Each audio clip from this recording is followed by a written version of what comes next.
James Drugstore has been dispensing peace of mind since 1932. Let our family take care of yours. Make the switch to James Drugstore today. And welcome back to the Livingston Parish News Weekly Show, a podcast brought to you by the Livingston Parish News. My name is McHugh David, publisher and editor of the news, and today I have wrangled the man, the myth, the legend, the director of our library system here in Livingston Parish. I'm going to have him introduce himself. Good afternoon, sir. How are you? I'm well, thank you. My name is Giovanni Tairov. I am the director of the Livingston Parish Library. And, today you are here to we're going to talk a little bit about the library system. We're going to talk about your funding because we know that's kind of, it's a little bit of controversy at the moment. Not the first time it's happened. And it was funny too, because you and I were talking before and you said, I tend to talk fast. And I was like, well, I have the same problem. So first and foremost, give us probably a 2-minute overview of the library system. How many employees do you have? How many sites? You don't have to give us exact locations, but just kind of give us a brief overview of the library system here in Livingston Parish. I would start by saying that Livingston Parish Library is a bustling, modern, thriving library system. We have 5 physical locations that some of them are designed to serve as regional locations. So when we talk about Denham Springs Walker, this is the area, this is the branch where we serve both the residents of Denham Springs and Walker. So if we start from north, we have a Watson branch up in the Watson area. We go down to Denham Springs Walker. Then we move further east. We have a regional branch in Livingston that serves the communities of Satsuma and Holden. And then we go further south where we have our South branch, which is also our regional branch that serves the communities of French Settlement, Port Vincent, Killian, and then of course we have Albany Springfield, where we have on Highway 43. And the main branch, I believe you mentioned, is in Livingston. Is in Livingston. This is something statutory. The main branch of any parish library in the state of Louisiana is supposed to be where the parish seat is. And that would be Livingston. It would be Livingston. So roughly how many employees do you have? So beyond, I guess I wanted also to mention that we also have newly added, about 2 years ago, we added our 6th branch, what we call it, our outreach department, and our Discovery Bookmobile. Okay. So this is a vehicle that's equipped with about 1,500 collection or books and DVDs. And this is one of our critical components of our service, where we go to nursing homes and daycares and assisted living facilities and bring our services to those that do not have the ability to visit us in person. And so that's one of the most critical components of our service as well. So you can bring the library to the people. Yes, exactly. So we talk about the library, often we talk about the library being, it's not an abstract term, I guess. There's library somewhere with books and other resources. This is a viable, very active resource that we're focusing on bringing the services to our community, making sure that they benefit from our services. And, unfortunately, due to health issues or maybe some socioeconomic disadvantages, we have a good number of people that cannot come to us physically, and so we bring our services to them. Yeah. And I'm sure they appreciate that. And of course, the benefits of a library extend beyond just basic literacy. Right. Being able to, I know that most of your, or probably all branches offer internet services. They do. And I want to touch upon those different subjects as well. But I guess to answer your question, as far as, so we talk about our facilities. And the library has about 90 staff members across the system. I couldn't say that we're the largest employer in the parish, but this is a significant employer. Most of our staff members live in the parish. They live and raise their families in the parish. So out of 90 staff members, probably 50% of them work at the Denham Springs Walker branch, and then we go beyond that. Okay. Well, and let's go back to those services. I mean, especially during the pandemic with, there was a lot of back and forth between the schools and students and parents because not everybody had internet service.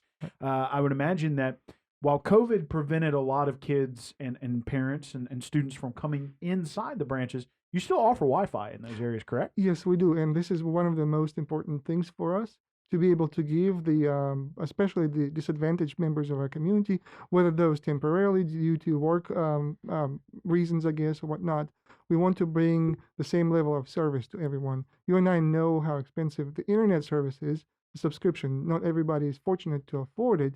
So as far as the pandemic goes, we wanted to be the most active and responsive to the needs of our community.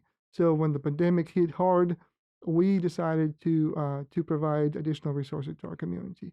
We do circulate Wi-Fi hotspots to our community. We increased the number of those Wi-Fi hotspots that we were able to check out.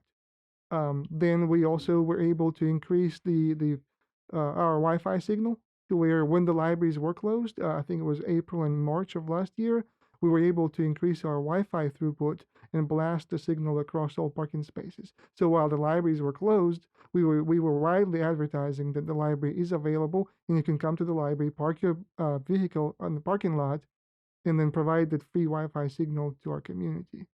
So that was a big deal for, students and people alike, as you said. Right. I mean, and I'm sorry I forgot that, because there were a lot of people who were suddenly had to work from home, but might exactly. might not have the budget for at-home internet that's required to be able to do that. Maybe enough to check an email at home, but if you had to do something more substantial, you were up a creek. Right. And interestingly, we keep our statistics. The library keeps statistics of library visits and how many books we check out and how many wireless Wi-Fi sessions we have each month. And during the pandemic, even when the library was closed, and typically on average we have 4,000 to 4,500 wireless sessions a month. During the pandemic, we were hovering around 2,000 to 3,000 wireless sessions. So we know we didn't go down, our usage did not go down when it comes to technology, and we were able and happy to provide this service to our community. So this is something that we give back, I guess, as a return on investment. Sure. A couple of things I wanted to mention, that they approximate that 20% of our community members do not have broadband access at home at all. 10% of our community members may not have a computer at home, and as high as 7% do not have internet access at all. So this is where the library comes in and provides what we call, we build a bridge in that digital divide, where we try to provide the resources, unhindered access to those resources to maybe those members that are members of our community that are less fortunate. Sure. Yeah. Can you tell us a little bit, real brief, about some of the other things that are offered through the library? Oh, we would probably spend more than 30 minutes just talking about that. I know that. Yeah. Maybe some of the high points. I mean, I know that y'all have a partnership, I believe it's through Mighty Moms, for some of the Yes. schools to provide meals. So if we focus on our partnerships, we are very fortunate to have been able to build those partnerships with our nonprofit organizations like Mighty Moms. Through that partnership, we were able to kind of begin our relationship with the school system, where the school system works with us and the Mighty Moms to provide free meals to students that may be going hungry on a daily basis.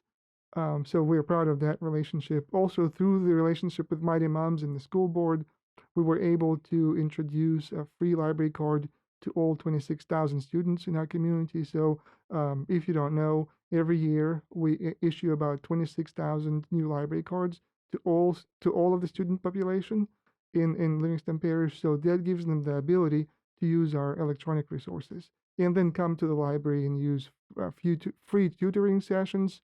We provide free homework help and research access to research databases and things of that nature. And our goal there is that we have families that can physically come to our locations and bring their kids and participate in programming, but there are some that probably are less fortunate or just don't have the ability to travel.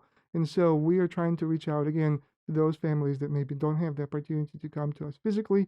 We issue those students with library cards, electronic library cards, and now you have access to ebooks and free homework help and things like that. So sure. And it's important for a library system to be partnered with school systems and other such community-based organizations. But without funding, some of those partnerships, or at least the level of participation in some of those partnerships, might not be as high as it is now. So let's shift gears. Talk a little bit about funding. You have a 10 mil parish-wide tax. So let's give us the, I don't want to say give us the 32,000 foot view of your budget, but give us a couple of ideas of a few line items under revenues, a few line items under expenditures, and we'll talk about what spits out at the end. Okay, so 10 meals, like you said, our tax is a parish-wide tax.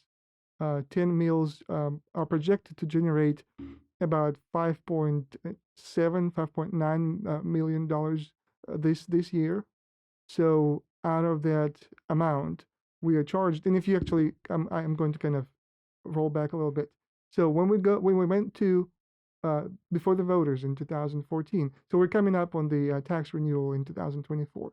In 2014, what was put on the ballot specifically said for operating, acquiring, maintaining, and constructing Livingston Parish Libraries.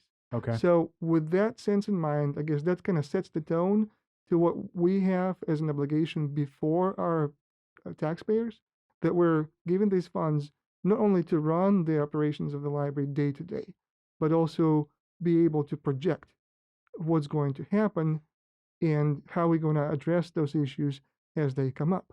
So again, but like I mentioned, 10 mills produce about, let's say, $5.7 million a year.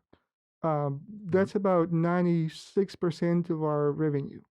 And also important to mention, as our revenues have been steadily going up, we have made certain adjustments to bring back the value back to the community. So like, if you don't remember, or just to mention, a few years ago, we eliminated overdue fines completely. So we're not charging our patrons for overdue books anymore. This is our way to adjust, and we don't need those additional funds, so we make the library more accessible. And there were so many testimonies, and people were telling us the only reason why they didn't use the library is because they were afraid of fines. Now we eliminated that obstacle. So when we were here, I mean, the library was in the midst of the pandemic. We were here when the flood happened. So our response to the community, because we manage our funds very judiciously, we're good stewards of money. So when the flood happened, the decision was made and the board approved it that we stopped charging people for copies or faxes. So when you came to the library and you had to send your huge report or claim to the bank or the insurance, we didn't charge for faxing and copying. In fact, I have a story. A year after the flood happened, and majority of the claims, I guess, had been submitted and produced, I was helping at the Denham Springs Walker branch, and I walked into our computer lab, and I noticed a lady was standing there and kind of distraught, and I asked her if she needed help. Well, she was trying to scan a very thick pile of documents, and she said she was trying to send it to her bank or insurance company. And I asked her if I could help, but she said, well, she's trying to scan it. It's not going through. I said, well, let's try and fax it. Well, she said, I can't afford it. There's about 80 pages here, and I don't have $80 to send it. I said, ma'am, if it's related to flood or your situation, the faxing is free. And she teared up. She gave me a hug, which was unusual. We're standing right there in the middle of the computer lab, and she's hugging me and thanking me for this kind of help. And Sure. to me, it's not me. The library does not belong to me. I see it as our community responding as a whole through the library to provide the need to someone who needs, to provide help to someone who needs it. Sure. So, So, good story. And, you have some of those revenues have been removed. You don't have your fine. Not all fines have been removed, but a lot of them have. Moving over to the expenses, of course, for a large employer such as yourself, a lot of expenses for wages and benefits, of course. right. But you are providing those folks with a job, and they are serving the community. What are a couple other expenses? Utilities are usually high. Right. And you're right. You're right on the money, as they say. 60% of our expenses are salaries and benefits. Okay. And unfortunately, the cost of health insurance has been going up, and we're a small group, so we're carrying our own health insurance.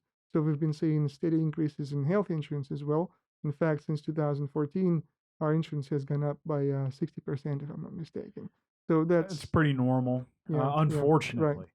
And so 60% of our expenses go toward paying the staff to operate the library. Then a good portion, I would say 20%. And again, I don't remember ideally, I guess exactly, but the next largest component of our expenses is our collection. This is the mission of the library. So by collection, I mean electronic research databases, ebooks, books and videos and downloadable units and things like that. So from staff, we go to collection, and then goes I guess another big component is maintenance, and this is where really kind of where it all starts. I guess the conversation probably starts too, because as I mentioned, our funds are not only to run the library every year, but to make sure that we provide the resource stays here. The libraries weren't built for 5 years. We're hoping to see them here for next 40 years. And so, in my opinion, I guess, and the board supports me, is that we have to maintain our facilities to the highest level. I think our taxpayers, our citizens deserve it, because this is the last. I guess this is the last thing you want to see. Sometimes you'll walk into a governmental entity's building, and you'll probably see dirty carpet or stained ceiling tiles. This is definitely not our libraries. Our libraries, as I always say, they're jewel in the crown of Livingston Parish. Our people are both patrons, our users, and staff are very proud of their libraries, and so we invest heavily into making sure that the libraries are clean, they're well maintained. A neighboring library recently, and there's another story, I guess, if it's worth mentioning, due to lack in maintenance or whatnot. So, like, to us, it's important. For instance, a leaky roof may not be an issue elsewhere, but we have such an expensive collection. We've made an investment in making sure that we have the books and that people want to read. And so, what I'm trying to say is that even a small roof leak can cause expensive damages to our collection. We're talking about hundreds of thousands or even millions of dollars for mold mitigation. Mold develops fast and takes over the collection extremely fast if it happens. Well, it's all paper. Right. So we have to make sure that the HVAC equipment is well controlled. There are no leaky roofs and pipes and so forth. So, like, to answer your question, I guess to circle back around to your question, staffing expenses, collection, maintenance, and all the other things that we put into supporting our programming, buying supplies from books to programming supplies, crafts, materials, and things like that. Want to talk a second about good stewardship, because you brought that up, good stewardship of money. I want to go back to what you just said about maintenance, because we're going to talk about the extra portion in a second. But when you're talking about maintenance, would you define that as protecting taxpayer investment? Because to give an example, you're talking about that library somewhere else. Those taxpayers there are constantly paying their millage every year, their property tax, into the kitty. The library is using it to do certain things, but at the same time, without good maintenance, one could suggest that investment is actually being weathered away from the ground up. Right. Is that kind of the view that y'all take with regard to maintenance? I do appreciate you saying this, because that's exactly what we're trying to do, because we're protecting our community's investment into our libraries. And to maybe preempt a question, the library does have a reserve fund specifically designed to make sure that most of the large projects that come up are not affecting our operating budget. So, in other words, about 3 to 5, sometimes as high as 10% of our annual income or revenue is set aside or dedicated for capital projects. So we developed a plan that covers from 2017 all the way to 2033.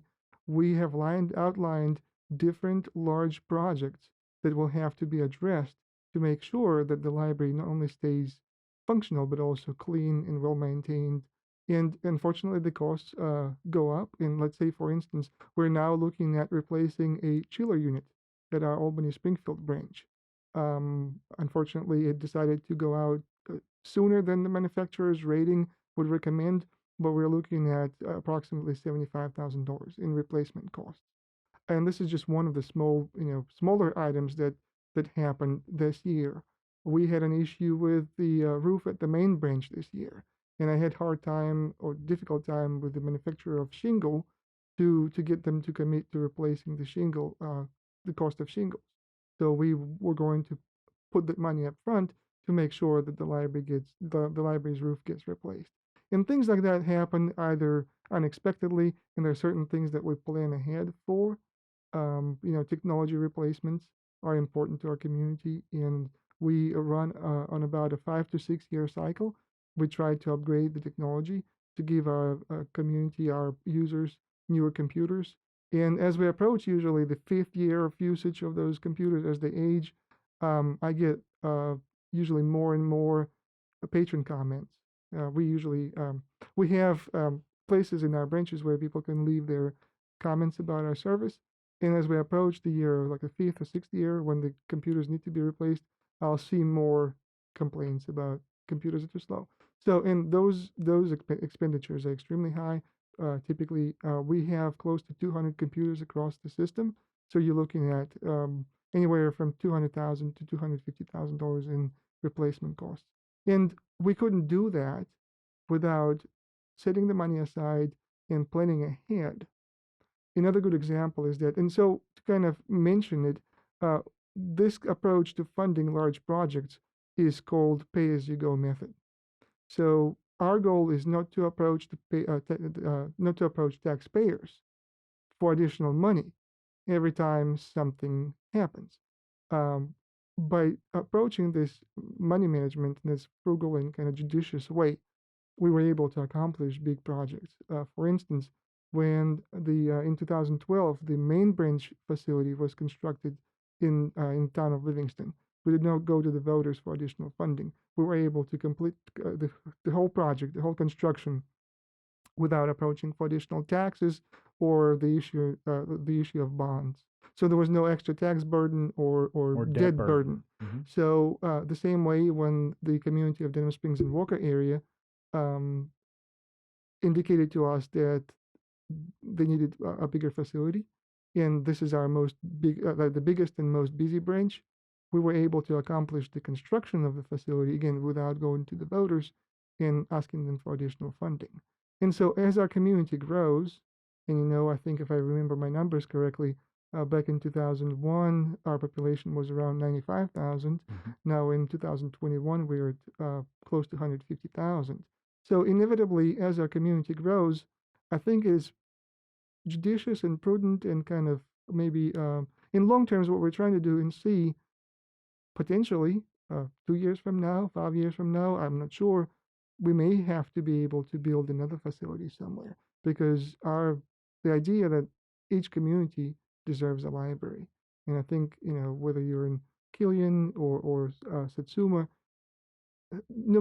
depends on where and how the parish grows, we may be able to accomplish those lofty goals without putting that burden on the taxpayer, because they've already made the investment, and we try to fulfill our promise.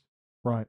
So you kind of beat me to a punch on one part. I was going to ask about, with the library being more advanced technologically, there's a maintenance investment there, but you beat me to that punch. And you also talked about it as well. There is a positive balance usually at the end of the year based on the budget. And it sounds to me like you fight for every little dollar. If there's a roof problem, you're fighting with the manufacturer. If there's some kind of HVAC problem, you're on top of that as well. And y'all use that extra funding to either move towards a future goal or perhaps pay up front while you fight for the manufacturer, because you don't want to have a problem in the meantime, correct? Exactly. That's exactly true. And another story comes to mind. Several years ago, unfortunately, someone drove through the wall of the Denham Springs Walker branch. Right. And so the insurance process usually takes longer than you would hope for. And we were facing about $50,000 in unexpected expenses.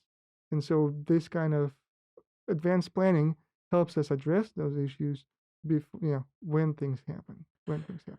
So some people, and Parish Councilman Shane Mack of District 9 has kind of seen your budget, has seen that there's X amount of dollars. He also sees that there's a remainder. Recently, 2 unfunded districts, 6 and 7, were combined into a District 8. It's a very large unfunded gravity drainage district. They're looking for money. They're very early on in their process. They set their sights on at least part of your millage. Now, first and foremost, if they wanted to take part of it, it would have to go before a vote of the people. The second part is, as we talk through library services in your budget today, it really doesn't look like y'all have a whole lot of money to give. Y'all have a plan. You have a budget in place. You're being good stewards of the money. First, I want to talk about, this isn't the first time. Well, we mentioned that at the beginning of the show. In 2019, he brought it up at that point. The parish council, the rest of his parish council people really weren't interested in hearing it. It kind of died on the vine up there at the dais. I was actually covering the parish council at the time. Moving forward to today, sort of a newfound energy to it. Obviously, they've combined these two together. They're looking for funding. What would you say to those who live in Gravity Drainage District 8, to Parish Councilman Shane Mack, to say this is not the funding you need to be coming after? It's a good question. It's been on my mind since I guess the issue came up again recently. To me, it's the issue of math, right? So there's a possible, if we're talking about possible reductions. Now, if you're talking about our reserve funds, yes, if the voters agree and it's taken away, we're not able to project and deliver on the promise of maintaining and constructing libraries as we move into the future. As we talk about our funding, our annual revenue, no cuts come without consequences, I guess. And depending on the severity of cuts, and we'll have to adjust. I cannot say that adjustments are impossible, but depending on the severity of those reductions, we may have to look into reducing how much books we can buy, or how many programs we can offer to the public, or if we can even employ some of our staff, because the discussion was, I guess, initially as to as much as 50% reduction of our funding. Again, depending on the severity of cuts, some of them can be extremely devastating. Sure. And it's just the reality of budget. If you reduce the budget by a certain amount, you're going to have to adjust somewhere.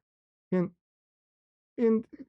I guess I would like to reiterate that I respect our elected officials' desire to look for alternative methods of funding.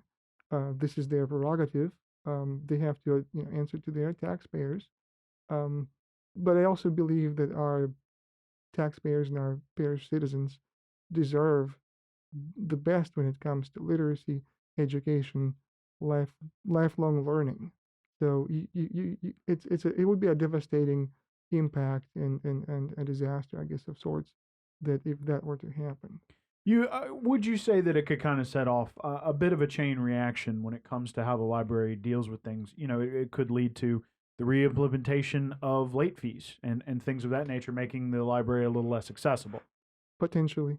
Okay. Potentially.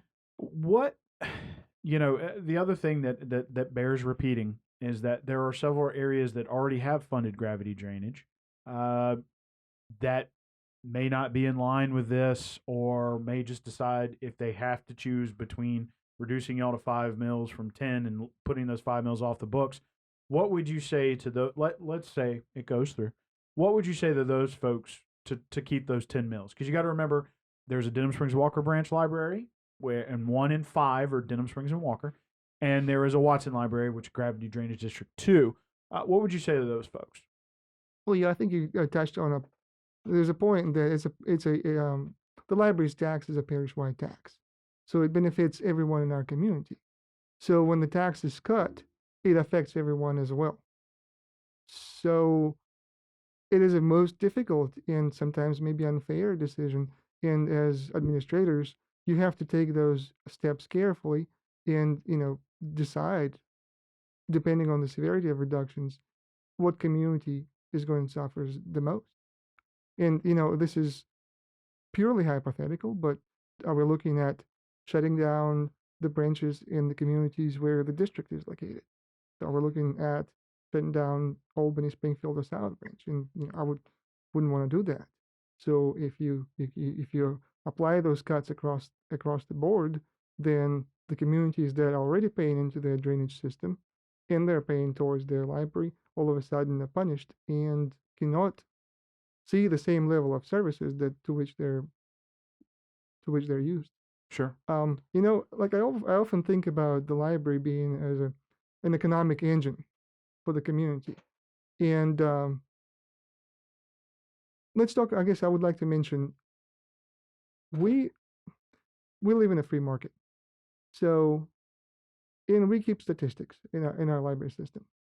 So each transaction can be equated to a certain market cost. And what I mean by that, let's say if you were to go and buy a book, you would on average spend $9 a book. If you were to download an ebook, it would cost you about the same amount. We're talking about an e-magazine, that's $4.99. So our collection items are tangible, physical items that we purchase. So from there, what we do is we calculate how many times each book was checked out, how many circulations the e-magazine or video have, how many circulations happened during a year. So when we're talking about our revenues at about $5.7 million a year, but then we apply the market cost of each transaction, computer usage, participation in a program, because those artists and musicians and presenters sometimes don't come free. So each transaction that we deliver to our community has a dollar value to it. Sure. And so when we calculate the transactions, we found that on average, our return on investment, or what the community gets back, is about $14 million a year. So that's probably one of the biggest selling points, is that what you put in our library, you get back and then some. Right. When we talk about the library, again, as a whole, as a parish-wide system, and we're an award-winning library, I'm proud to say that we often get phone calls from different states across the country, even international phone calls. We had a phone call and email from France and Australia, where people discover that Livingston Parish Library, our Livingston Parish Library, does something so well that it catches the attention of another librarian somewhere in the country or outside, and they tell us, how do you do it? How do you do it? Or can you share your resources, because we want to replicate. The virtual programs that we put out last year produced so much attention. We had other parish libraries calling us and asking us not to take the videos down because their patrons were using our produced videos. But again, going back to the library being the economic engine for the community, again, you look at it as a whole. And when people try to decide where they want to live, they typically look at the crime rate, they look at the quality of their school system, and then they look at how well the library is funded and what it provides. And so as a whole, if we make our parish attractive to raise the family, to live in, to retire, we are part of that formula. And although it does cost money to run all those different government services, I think as a whole formula, we make this parish a lot more attractive. And we're able to attract people to come here and settle down and be a part of Livingston Parish. So again, that was a pretty good wrap up. So, I mean, is there anything else you'd like to say before we sign off here today? We're very passionate about our libraries, and librarians are by default are going to be very passionate about what they do. This is not the most glamorous job in the world, but what we're really where the passion comes from is our ability to help people. That we recognize that education, literacy is extremely important, and so this is our investment into the future of this parish. And if we put that kind of investment in at risk that we're looking into, I think the outcomes are going to be devastating. There's some numbers I saw recently. They said that 2/3 of the children that cannot read proficiently by grade 4 are most likely end up on welfare or in a court system, I guess, in the juvenile system in the future. They mentioned that 60 to 75% of inmates are functionally illiterate. So there's a strong correlation in my mind, is that you don't invest in the future of your children, if you don't invest in lifelong learning and education, you're going to reap those results. Maybe not immediately, but years ahead.